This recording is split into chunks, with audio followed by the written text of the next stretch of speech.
விக்ரமாதித்தன் மற்றும் வேதாளம். பயமற்ற மன்னனின் அதிரடி சவால். சுடுகாட்டில் தொடங்கிய மர்மம்.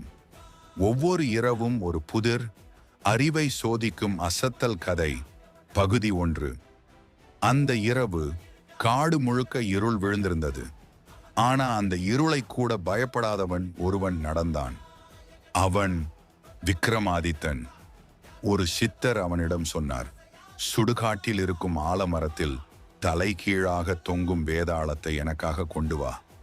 மரண நிசப்தம் சூழ்ந்த அந்த சுடுகாட்டில் ஆந்தையின் குரல் மட்டும் காற்றில் ஒலித்தது. அந்த பெரிய ஆலமரத்தின் கீழ் ஒரு உருவம் தலைகீழாக சிரித்து கொண்டே தொங்கியது. ஹா ஹா ஹா, மன்னா, என்னை தூக்கி கொண்டு போகிறாயா? விக்ரமாதித்தன் சற்றும் தயங்கவில்லை. அவன் வேதாளத்தை தோளில் தூக்கினான்.